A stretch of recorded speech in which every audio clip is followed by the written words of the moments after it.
Alright, welcome to the arcade. I'm Mr. Pebbles.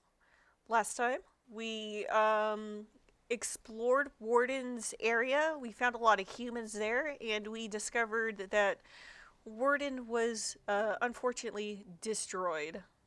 Um, Now that we've taken a look, it looks like we've got several territories from the dragons that we talked to. Um, and it looks like we're going to have to face them and take over their territories to unlock more areas. So, I forget what this Vantage, that was his name. So we're gonna go after Vantage first because he's the one who, or it's the one who pissed me off the most. Are you truly prepared to challenge Vantage, Ruby Lord of the Reach? A new hunting ground and treasure may be yours if you win, but the risk is very great. Yes, we will go after Vantage.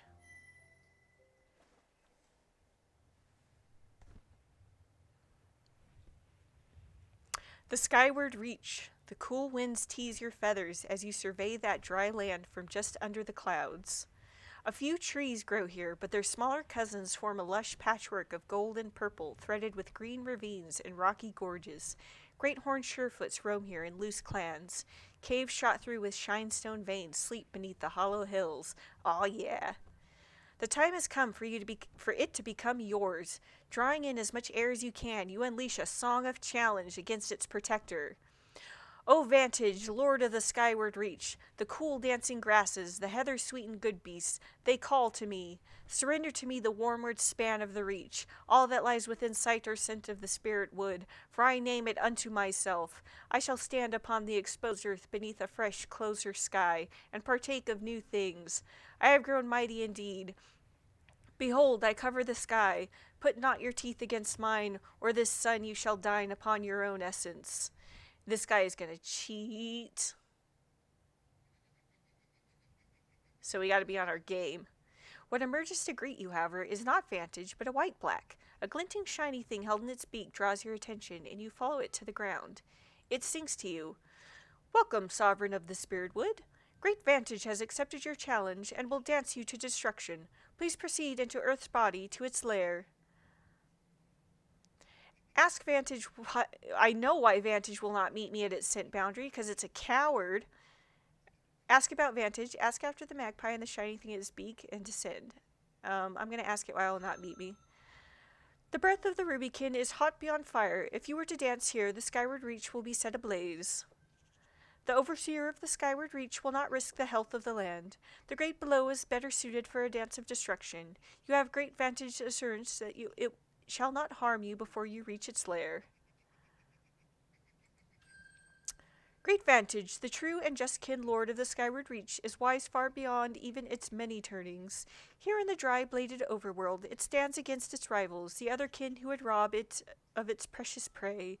Beneath Earth's skin, its enemies, the Delvers, seek to undo Great Vantage's works and take what rightfully belongs to it. Though these conflicts, Great Vantage has been made strong. Victory shall elude you, mighty as you are. Ask the magpie.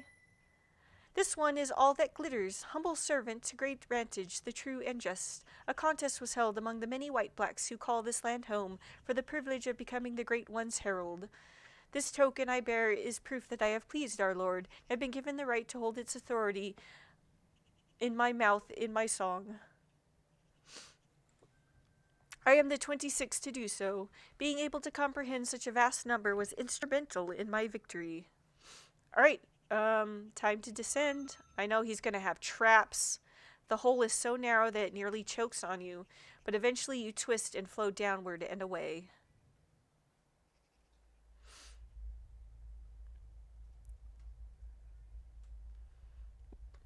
The light bleeding in is abruptly cut off. I knew it. Somehow the way back to the skin of the world has closed. The Ruby tribe, with their long, slender bodies and sensitive tongues, are best suited to travel along these blind, hard paths. Alas, you are not one of them. He did that on purpose. Moving slowly and tasting the air at regular intervals helps. You soon come across a shallow pit which has become the final rest throne of a young kin. From the scent, it went quiet about as many turning ago as you have claws. It seems to have become trapped here in the great below and was slowly destroyed by a lack of prey, or water, or both.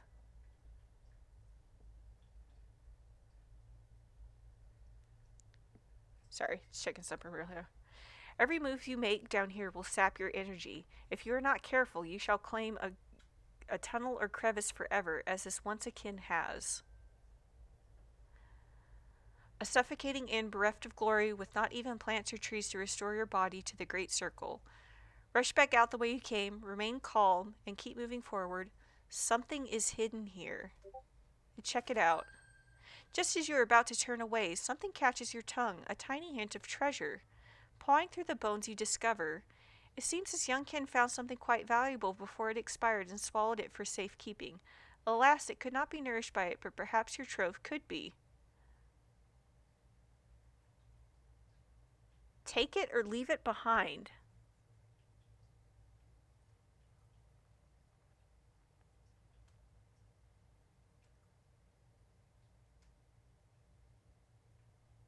Treasure is treasure.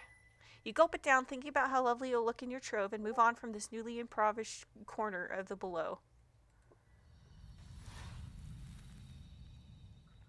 A deep gem. This will look positively lovely in your trove. I'm a little nervous because Vantage is all about traps. What if that was a trap?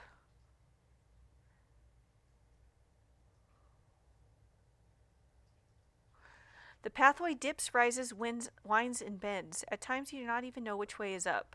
Entering a larger cavern, you barely have time to stretch and shake out your feathers when you are suddenly blinded by harsh lights. Oh shit. In your vision, 4 otherish figures swim vaguely. Before you can properly react, a gruff, angular mind song begins. So it is true. A new fire beast prowls our byroads, but it is not the Crimson Menace. Opportunity sings. We are the sacred gatherers, true children of the gods. We collect treasure from the heart of the world for our soon-to-come masters. We also wage a sacred war against the ruby Drakins who pillage our vaults and savage our people. It is said that all Drakins are rivals. If it has come to challenge the Red One, we share a common foe. If it will but swear to destroy our enemy utterly, we shall grant it a gift which will surely bring it victory and show the way to its lair. But it must swear to destroy it. Even if the enemy surrenders or attempts to retreat, it must show no mercy. The cardinal fiend must be forever silenced, for the good of our great design and the wishes of the gods. With the gift we will give, the green beast before us will surely be victorious. Keep all of the enemy's treasures and return to the surface, never again to enter the great below, and all will be well. Will it swear to destroy the Red Bane, the disadvantage, despite any surrender or flight, for the sake of the great design and the powerful gift we offer?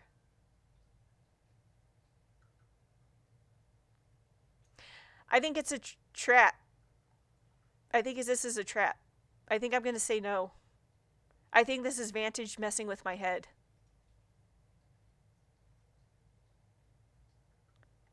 Because I would have to disobey the rules, and he knows that I follow the rules.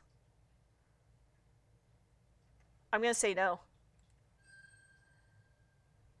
It seems this beast has a head like stone. Why does it decline? Because I will not aid the other seed, enemies of earth and sun, against a true kin of my own people.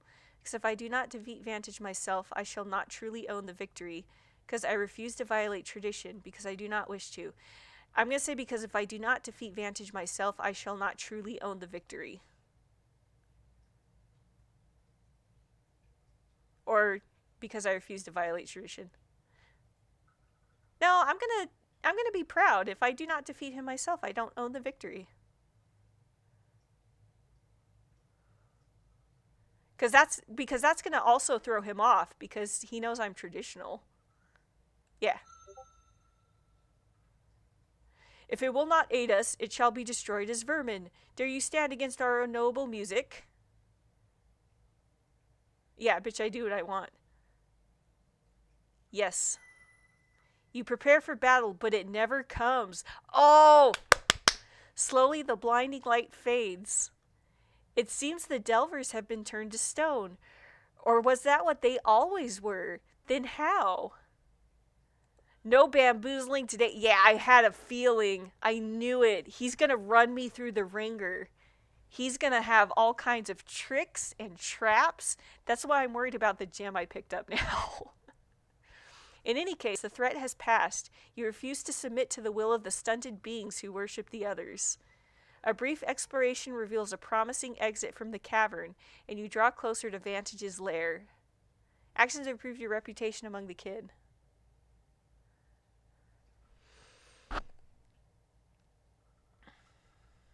The great below is vast beyond your wildest expectations. You can make progress only slowly.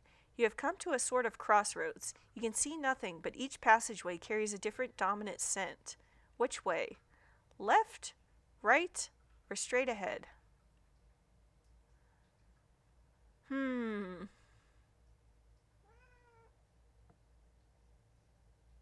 They saved on the art budget with this section. They started running out of money. Gaily forward? Alright. An unknown amount of time passes. You thirst for both water and light. Another intersection. Which way now? Left, right, or straight ahead?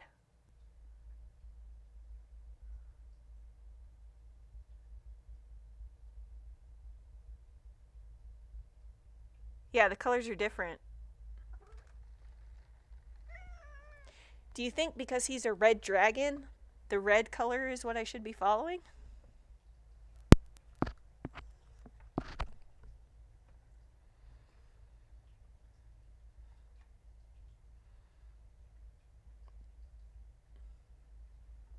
Or it might be danger. Go straight ahead again. Your claws scrape listlessly against the ever-same stone. Yet another intersection. Go left. You have stumbled back upon your own scent trail. Oh, dang it. Seems you were traveling in circles and are now back to where you began. Which one of these trails could possibly lead to Vantage? Which is most reminiscent of your rival?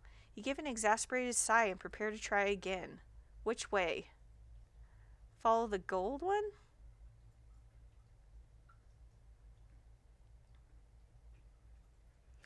But it says here again, what is most reminiscent of your rival? Because he's red. Left. Unknown amount of time passes. There's real water in life. Straight ahead.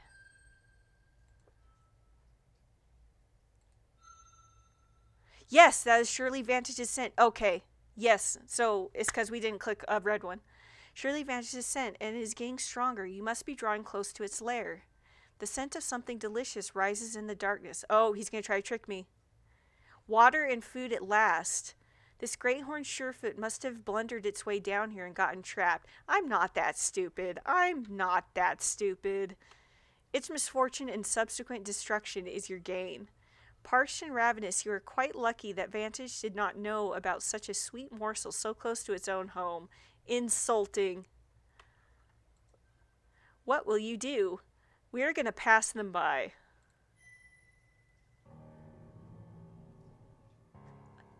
There he is. You have barely entered this chamber. Fade, knock it out, let go. You have barely entered this chamber when a dark crimson shadow unfolds from above. Vantage, sovereign of the skyward reach, unfolds its wings and hisses, drops of spittle sizzling upon the cold floor. Welcome, guardian of the spirit wood.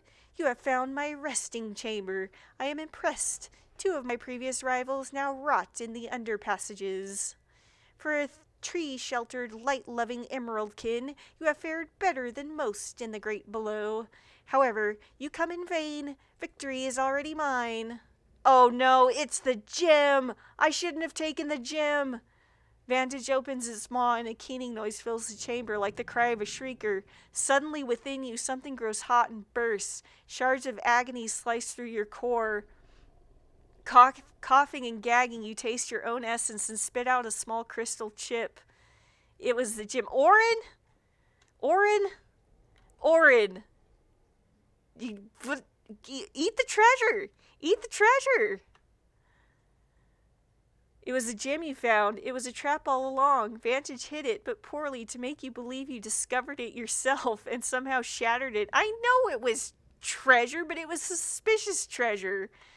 And somehow shattered it within you with a triggering song. The pain is indescribable. And so you fell into my trap. Tradition may state that contests between kin should be fair and open, so that the strongest and largest survive. But did such tradition avail us in the Skyfall? Did it succeed against the threat of the others who dethroned us? No, tradition and victory are incompatible. The true law of the one song is that the victor survives to create the future.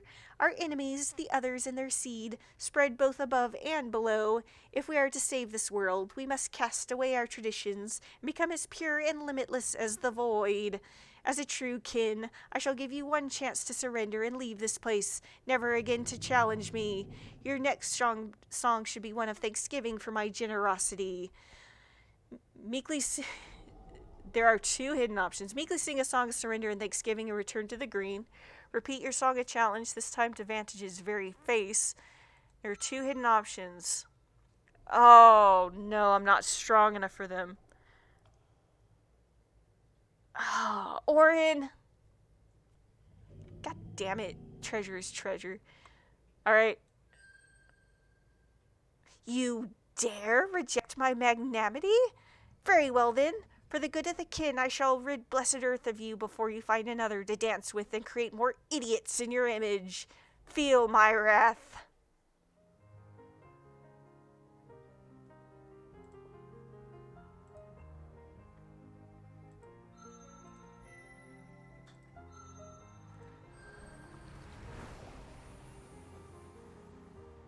Okay.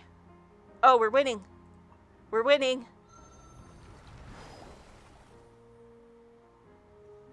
Yes, we're beating him.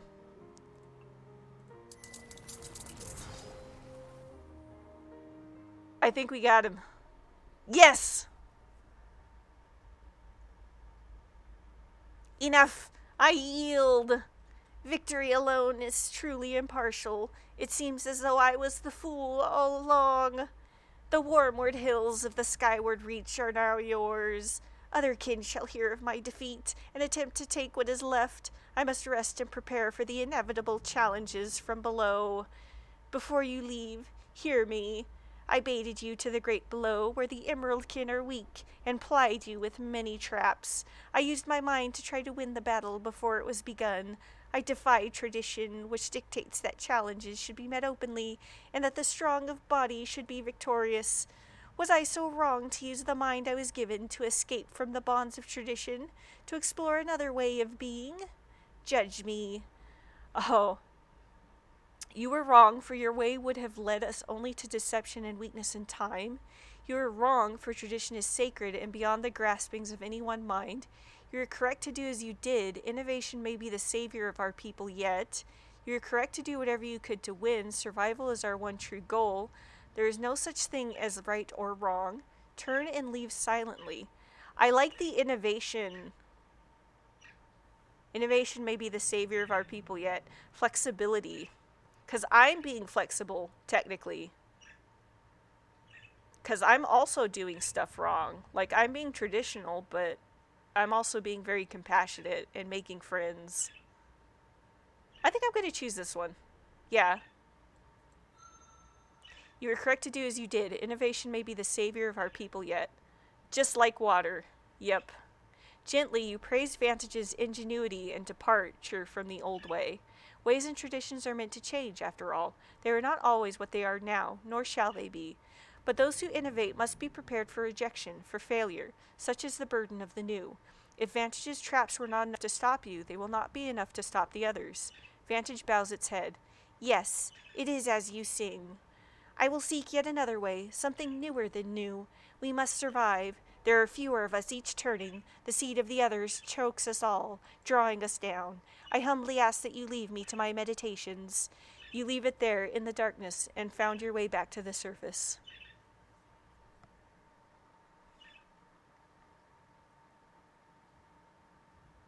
This domain is now part of your own. Succulent good beasts roam the land and shall be good prey for you. Perhaps there is more to discover as well. Yeah! For now, it is time to rest. No dreams come that night. Even the void seems to understand the concept of mercy.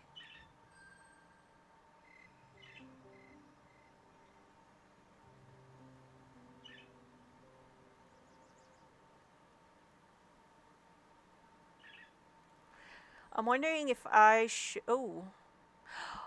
Oh, no, they didn't. No, they didn't. My green. My great green. One sun, you hear the crashing death scream of one of the forest guardians, a mighty tree which has stood for turnings beyond counting near the boundary of the great green. It was not at all rotten or diseased, and as you cannot imagine why it would fall, you decide to investigate. Doing so reveals a strange truth. The no-tails are murdering trees. Murder, a new idea which now comes to you, standing for destruction without defense or consumption. A cold thing where new strength and life does not come afterwards, but only a hollow space. One by one, holding Shinestone Void envoys in their forepaws, you watch the no-tails destroy healthy tree after healthy tree.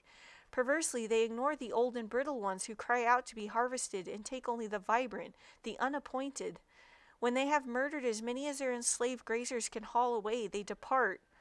You approach the root-sprawling foot of a proud and generous tree you knew well, which is all the no-tails have left of it. It was home to many tiny and small beings, and a beautiful being in its own right, sprouting from the earth and slowly, slowly building a righteous empire of flesh ever sunward, stretching, reaching for the light. Now, that century-old empire has been felled in mere moments. Silently, the stump screams, attempting in vain to understand its demise, calling out desperate questions with its fading soul. You know it will take many suns for its suffering to end, and for it to attain true quiet. The sweet, sweet scent of its sticky, slow-flowing blood dances morbidly on your tongue. A sickness and a rage builds within your core, echoing through your essence. No being eats trees, and the trees were not threatening the no-tails at all. Your voice joins that of the bereft stumps left behind. Why? You soon learn that the incident is not isolated. Regularly, the no-tails come to the boundary of the great green and murder the trees, taking the bodies away to their hive in an unknown fate. What will you do? Oh, man. So I'm assuming, like the baby stage, the more you mess with them, the greater the risk is.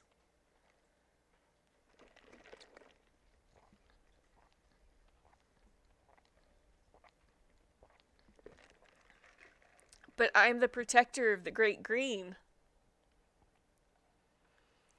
Attempt to frighten them away? Alright, we're going to attempt to frighten them away. Over poaching my animals is one thing, but this is quite another. You flow across the ground, belching fire and snapping your jaws. Seeing the shadow of destruction in your sharp, sharp eyes, they flee in terror. The green is safe once again, and you may turn to other matters.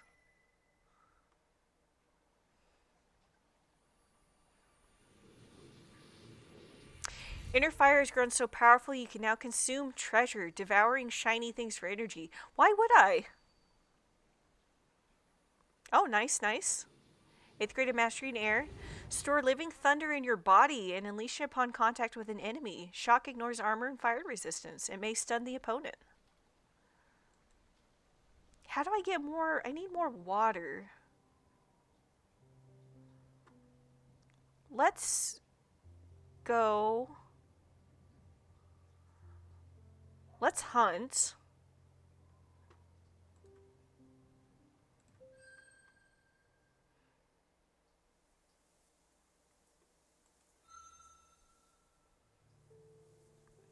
Oh, it's a buffalo.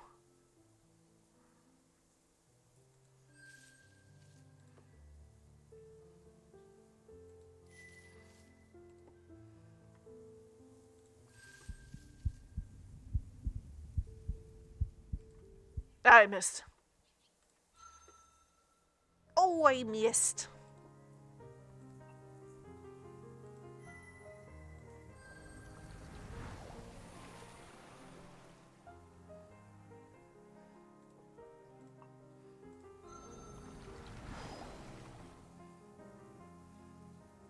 Yeah, beef. He's big old prey.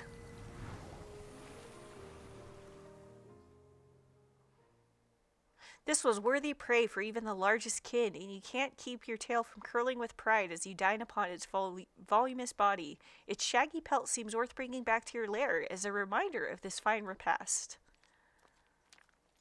Nice.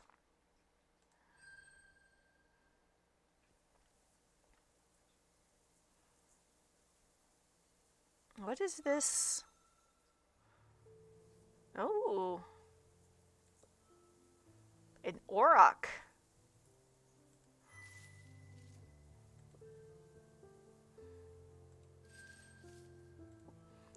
Alright, this time I won't mess it up.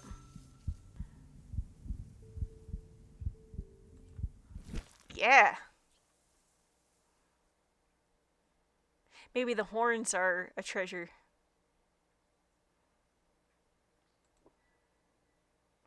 So much meat. This would have been sustenance for many of the tailless. There is so much that you can barely finish, and you feel sluggish, though very, very well fed.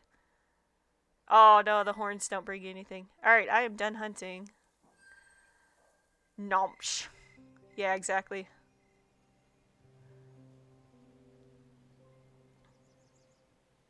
Alright, let's go challenge the other dragon for its territory. Oh. Hey, this is that thing we got. Hey, this is the alien fruit. You are awakened by a lambent glimmer radiating from your trove. It seems that the silver fruit you obtained from the mysterious Brightling Grove is emitting a pale glow. You touch the smooth surface lightly with a claw.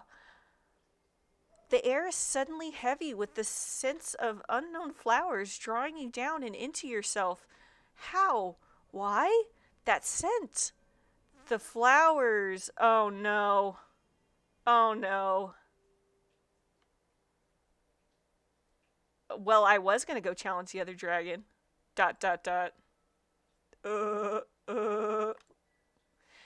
Dimly you become aware of the scent of lightning and shinestone. There is no breeze, no scent of soil or the sweet rot of plants. In fact, this place smells as though it never knew the Great Green at all. Or even Earth herself. Oh my gosh, it's aliens! A dark hexagon, grim and mute, glares down at you. Ghosts drift about and stare at you from behind a wall of melted sand. A nightmare...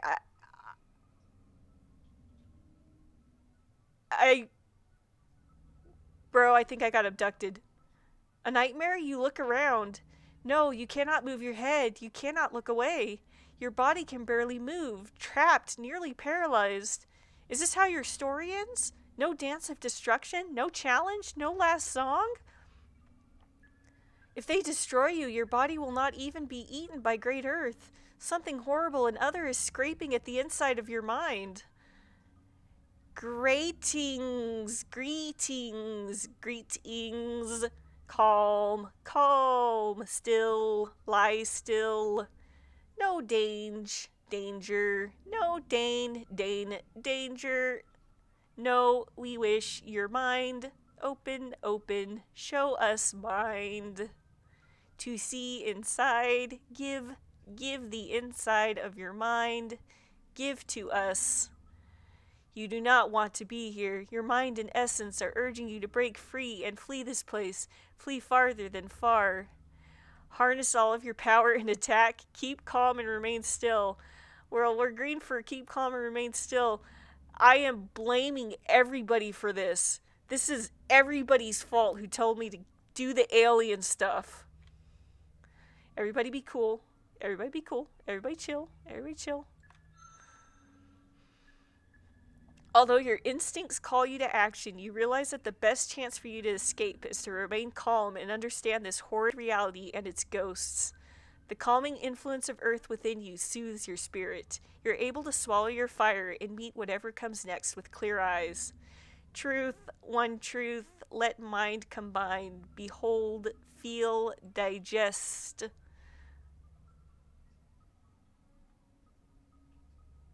Did this game just put a real ass deer? The dark hexagon is suddenly shouting light at you. Is that a wood strider? But you cannot see its essence. It is right there, but you cannot smell it, cannot smell anything but the lightning running through your bonds, around you, into you. Forced to look at the image, you cannot help but feel hunger, respect, denial. This is not a real wood strider. Rotate the deer within your mind. Um, I see what they're trying to do. Hum. Hum. I don't want to lie to them, so I'm gonna deny that this is not a real wood strider. This is not a real wood strider. Wood striders have glowing air and earth lines threading through them, winding into beautiful crowns. This one, stretched and too real to the eyes, has no essence. Not all beings have bodies, but to lack an essence is to have no existence at all. This somehow captured the light coming from a wood strider and froze it flat. But you are not at all fooled. It is spirit which makes a wood strider, not the outer shell. Rejection of medium, searching for invisible element, implication, scenario since present, unknown. 5042, document phenomenon, spirit lines, continuing assessment.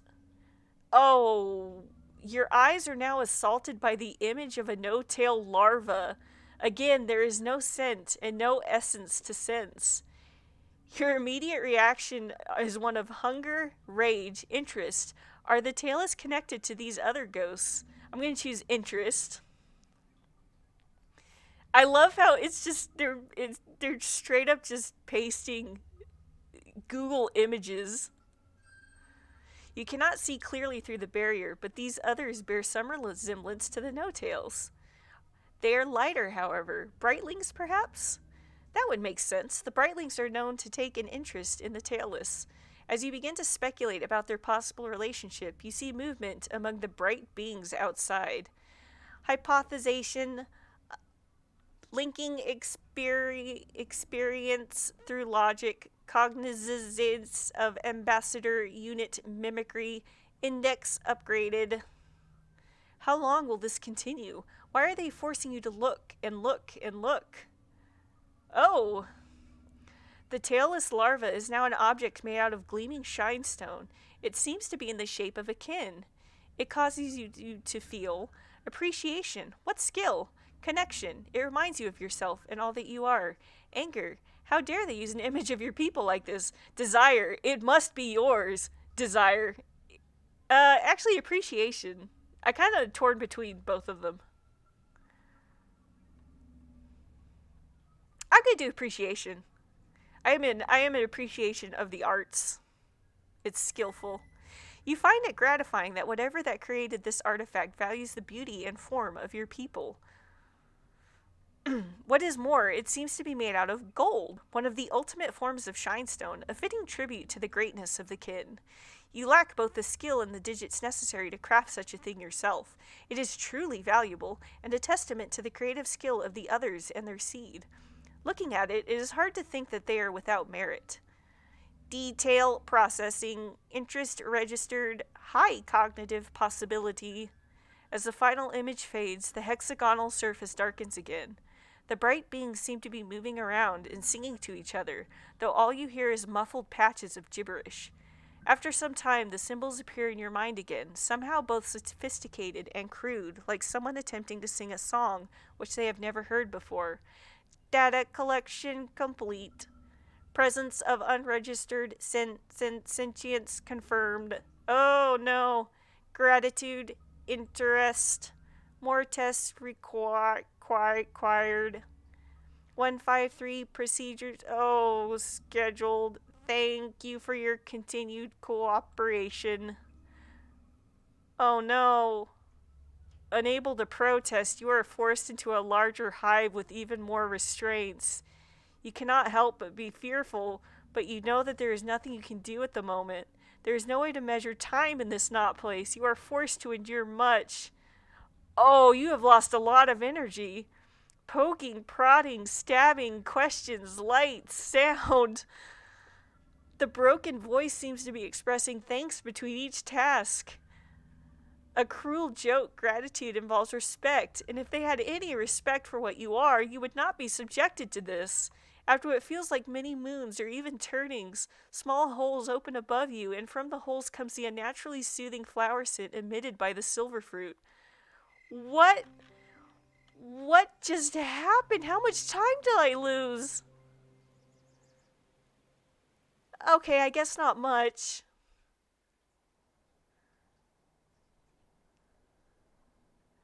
Suddenly, you are awakened once more in your lair. You are ravenous. Was it a nightmare after all? No, at least 4 suns have passed, and the silver fruit is gone. What happened and why? You have no evidence, no trace of the things which bound you to learn from or to take revenge upon. Still feeling sluggish, you stretch and begin your next sun in a world which you understand and which understands you. Well, I got some mastery out of it, at least. Fuck, I gotta wait another... What? What? The ignoble tree slayers have returned. This time, 2 warriors of their kind sporting shinestone second skins and long, sharp false fangs are keeping a close watch over the proceedings. It would seem that the tailless are rather bent on continuing this behavior. You could, of course, simply allow them their desire, but this is happening increasingly often, and with each fallen tree, your territory shrinks. The good beasts which you hunt, having less space, may also grow fewer in time. Destroy the life thieves, attempt to frighten them away, allow them to do they wish for now. Oh, man.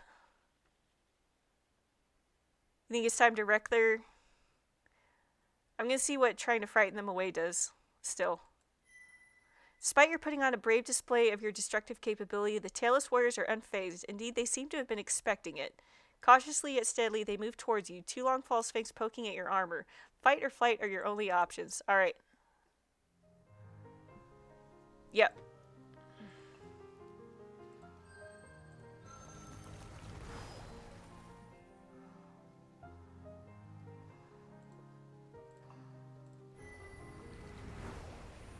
I tried to end this peacefully.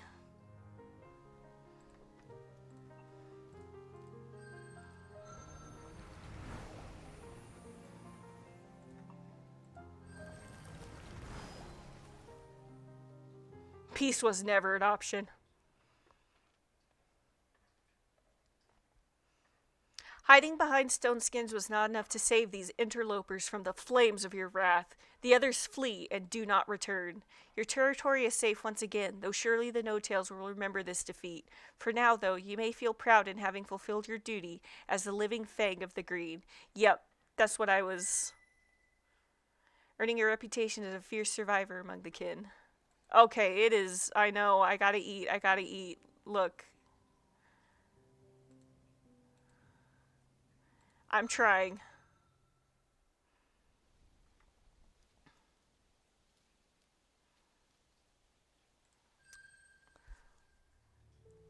Yeah. We're gonna get ourselves some lion.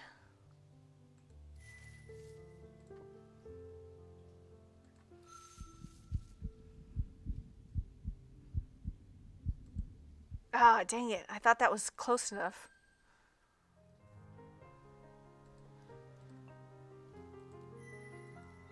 Oh no, I got no energy.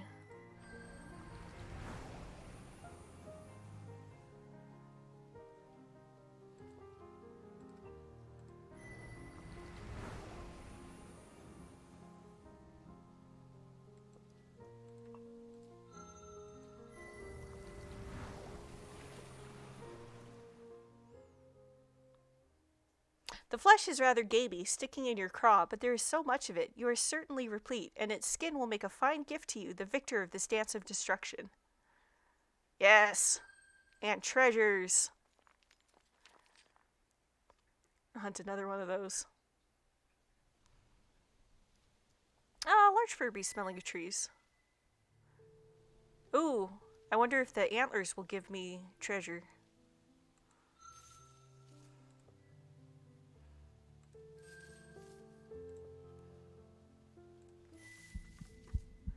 I can't believe I just got abducted by aliens for 3 days. Oh my gosh. I can't believe I missed that.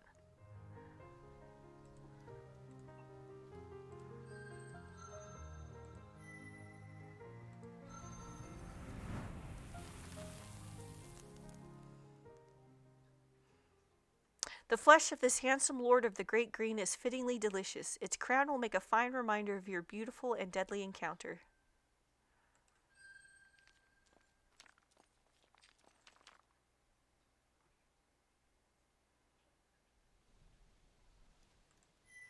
Alright, one more of these guys. And then we'll go confront that other dragon.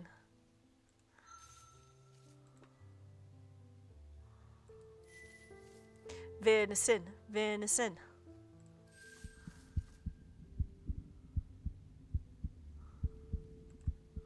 Dang it. It's getting harder to hit that mark.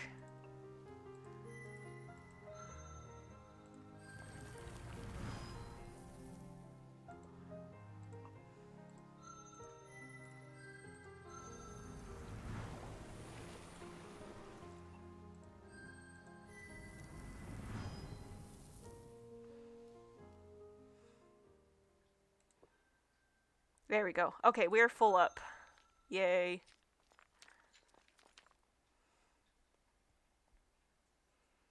And the other one was Tempest, I think, this dragon?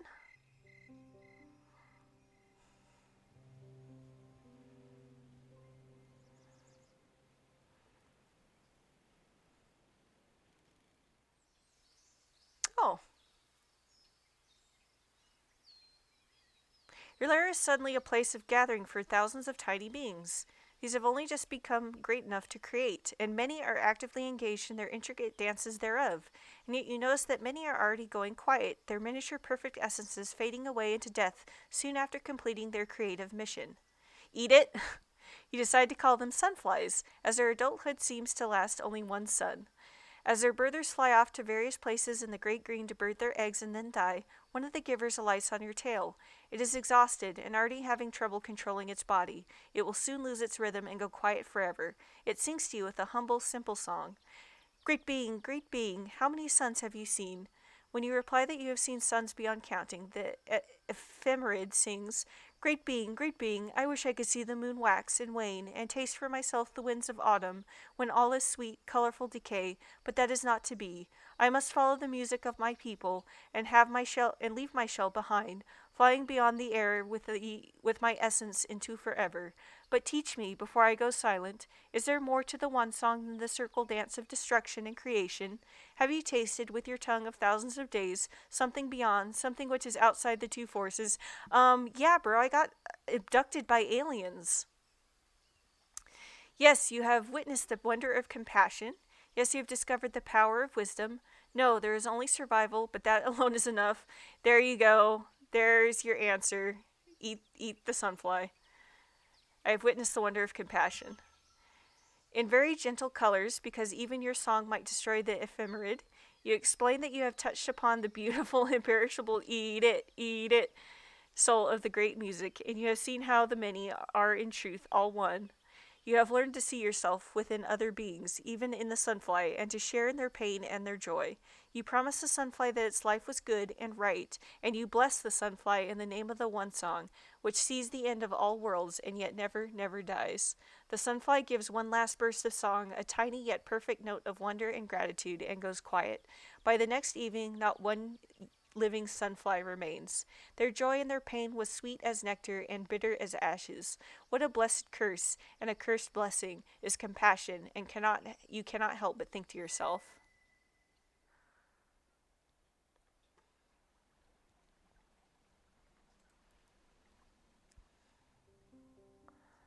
Alright, let's go beat up Tempest.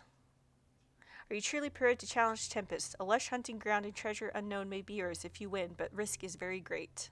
Yes.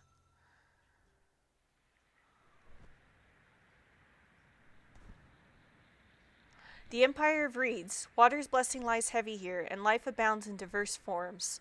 Featherbeast and waterbound alike hunt and are hunted in an endless round among the whispering reeds, who protect all without design. They whisper as air sweeps over them, and the thousand surface pools shiver in the winds.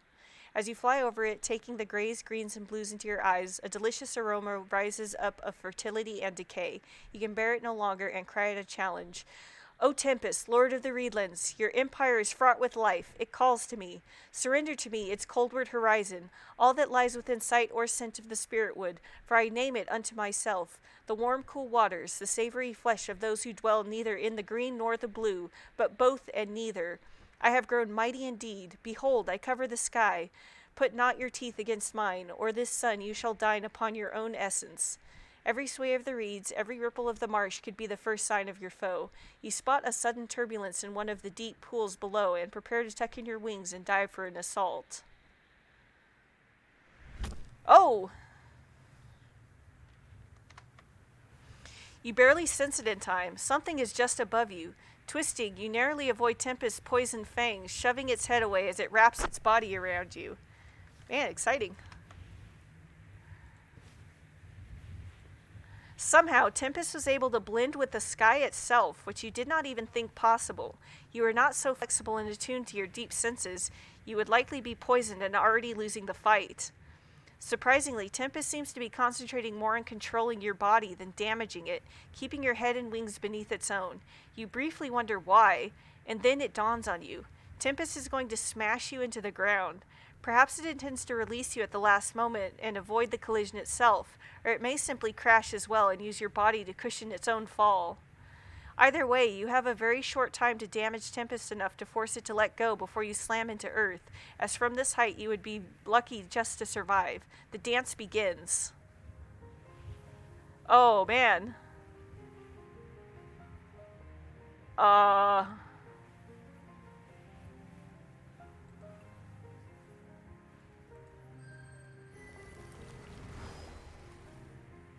Oh, did I do it?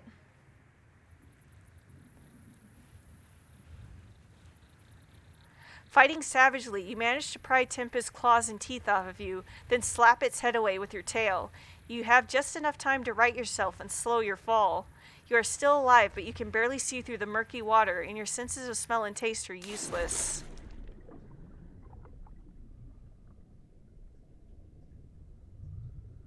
When the muck clears, Tempest is swimming calmly before you. It broke the surface with barely a sound despite its huge size. Flee. Its calm, unworried eyes are like a golden void. You are now in Tempest world. Underwater, your fiery breath is useless, while its lightning shocks are deadly. Dare you continue the fight?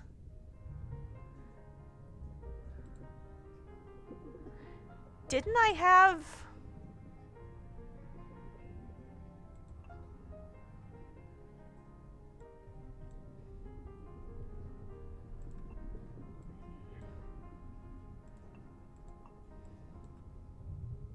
Yes, I did.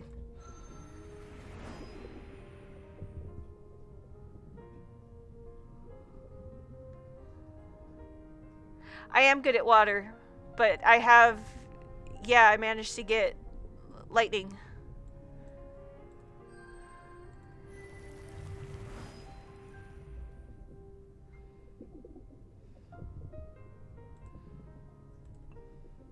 It seems to be doing good damage.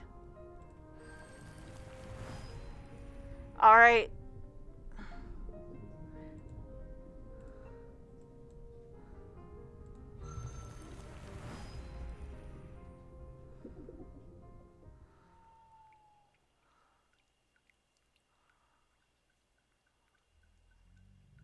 You are not weak. I knew this from the beginning. In honor of this, I have held little back. I have shown you the power of my love for this land, through my passionate dance of destruction.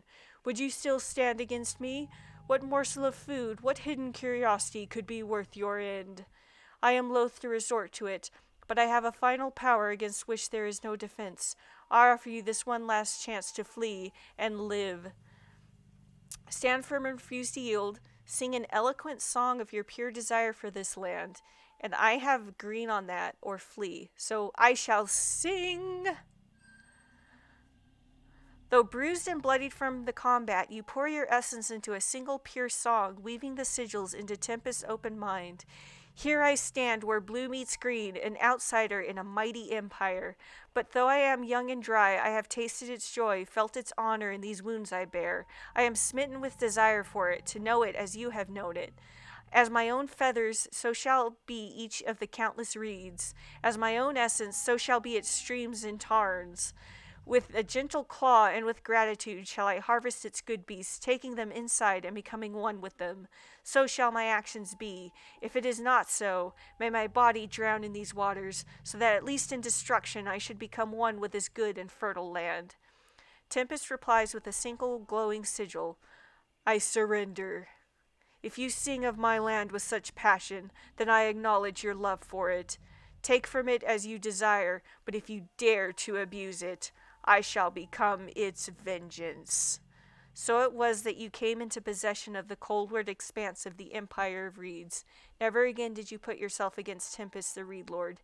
Neither of you were in doubt about what would have occurred had you done so. A new hunting ground has become yours, and your renown among your people has grown. A new encounter awaits with the potential to change the fate of the kin. Even so, this is still the Empire of Reeds, and the Reed Lord remains its true sovereign. Perhaps the time will come when you could challenge Tempest for it in its entirety. But for a reason even you do not fully understand, you have little desire to do so. All right.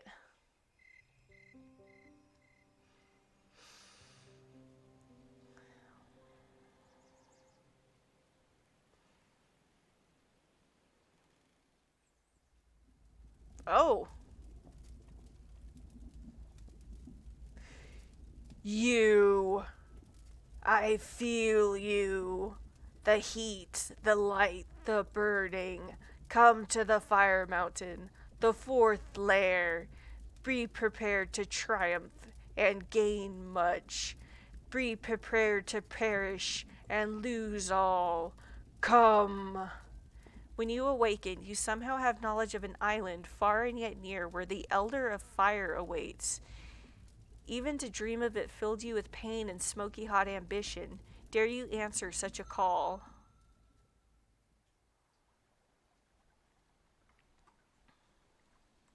Huh.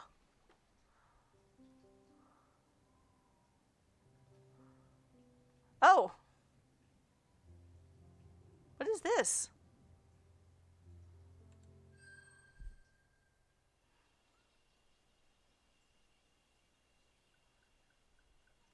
Here at the edge of the Empire of Reeds, a curious edifice stands. Though it is made from good damp earth flesh and blends well with the land surrounding it, the strange top and the woodstrider skin grimly hung across the entrance leave no doubt. This is a no-dwelling. Strangely, however, the smell of the no-tails is rather light here. The air tastes fairly clean, and is rife with interesting overtones. Sweet herbs, ash feathers, and something like a slide claw? Very odd. Oh, is this the... Oh, is this the saber-toothed claw guy? Okay, we're gonna cautiously peer inside. The dwelling is too small for your glorious body to enter without issue, but your head and neck should fit. You quietly push aside the woodstrider skin with your nose and investigate.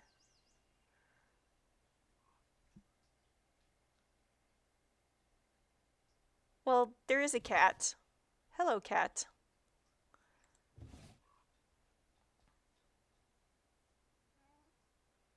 The lair contains many things. Despite the many fur beast pelts and the fleshless shrieker corpse somehow fastened to the wall, the reek of decay is absent. Instead, the air here is warm, making you want to yawn, and redolent with the sweet odors of lavender and sage. A light calmness sets into your mind. It is odd, usually being near anything associated with no-tails would cause you alarm, but there is something different about this place. A short-tailed slideclaw lounges expertly on the remains of a great lumberer, raising its head slightly as you enter and addressing you. Do you seek the artist? The slideclaw blinks slowly, waiting. Ask about the artist, ask about the slideclaw, ask the slideclaw about itself, ask about the blackburn in the back, ask when the artist will return, say that you have heard enough, ask about the artist. Yes, the artist, the tailless creator. Not my creator, nor that of any living being, of course, but a creator nonetheless. The artist, as I name it, is transfixed with the beauty of nature. It will spend the whole suns doing nothing but studying the many masterpieces of Mother Earth, a green golden leaf from a venerable tree, the patterns within the clouds, even the bodies of good beasts. It then creates marvelous things, mostly plant blends which can banish dis-ease and hasten healing, but other things as well. It also makes music, sometimes with its own voice and sometimes with other objects. It uses this music to praise sun at his rising and setting, moon as it slims and fattens, and earth at all times. It never eats flesh. Instead, it combines plants, water, and fire to create nourishment in yet another form of art. Each creation reveals and magnifies the hidden patterns present in all of reality. Never have I seen or smelled such a bizarre yet wondrous way. Still, I do not believe there is anything here that would especially interest an avaricious Draken. The few chips of gems and shinestone it keeps would be too small for an adult of your people to bother with. Ask it about itself. My people, the short-tailed slideclaws, are the shamans and seers of our kind. Though we have lived in these lands for turnings beyond knowledge, few now remain, most of us having gone coldward and riseward for reasons which would not concern the mighty kin. Like all slideclaws, we are of such perfection that mere survival is no longer interesting to us. Instead, we seek amusement. Unlike the arrogant, lesser, and brutal great slideclaw, alone among our kind, we find amusement in the discovery of that which we call art. Earth has enclosed within herself and her myriad creations hidden patterns and beautiful secrets. We seek out these works of life art and then treasure them in our minds. We ourselves are a work of art, as are you, O Drac, a harmony of competing symmetries, flowing flesh and intention. Yeah, spoken like a true cat. The slideclaw glances towards the feather beast perching on the branch in the back of the lair, then yawns dismissively. That old thing! It has been here with the artist for even longer than I have, and that is long indeed. It rarely moves. I don't believe it can truly fly anymore. I have never seen it do so. Every once in a great while it sings, but its songs make no sense.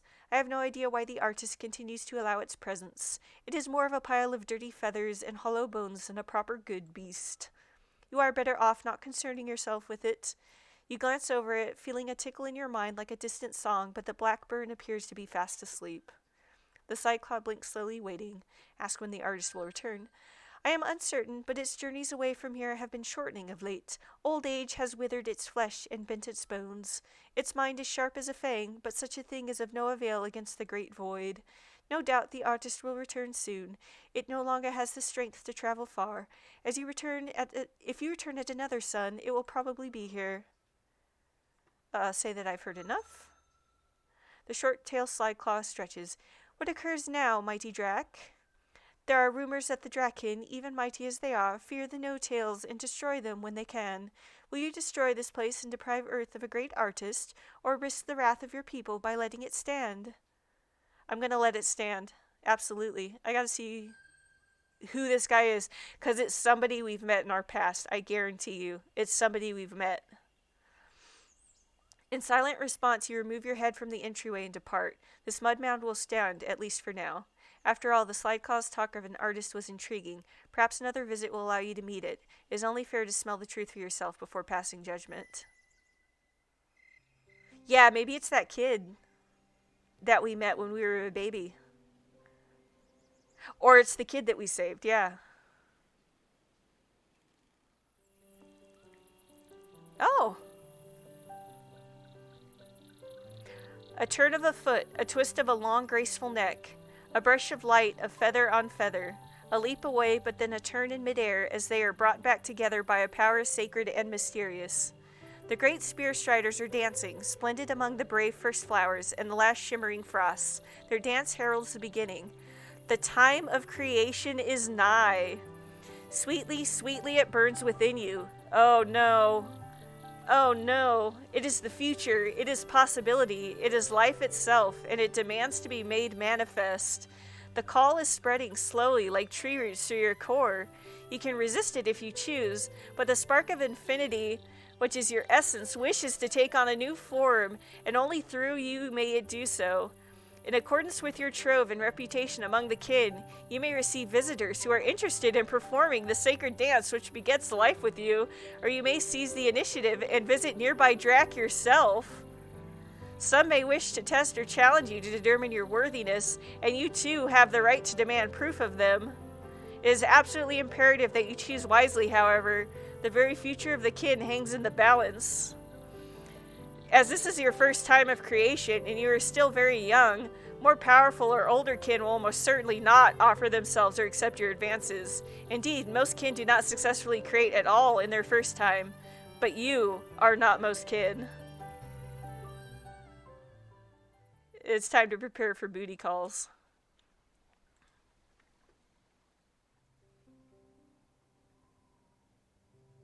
Oh my gosh, I can get, oh, oh, I can smash Tempest or Vantage, you guys. Or a new dragon, or other dragons. Oh my gosh. All kinds of sexy, oh. And actually, you know what? I'm gonna stop it here, as exciting as things have just gotten. I'm going to halt the stream. Hot lonely Drax in your area. I am running out of time, and I'm still not level 10. Oh, I'm getting stressed out, you guys. I'm getting real stressed out.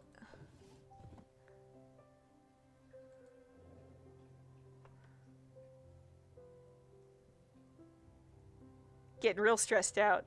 Alright, I'm gonna go ahead and end the stream here. Thank you for joining me. And everybody have a nice day. And we will continue from here next time. Have a good one.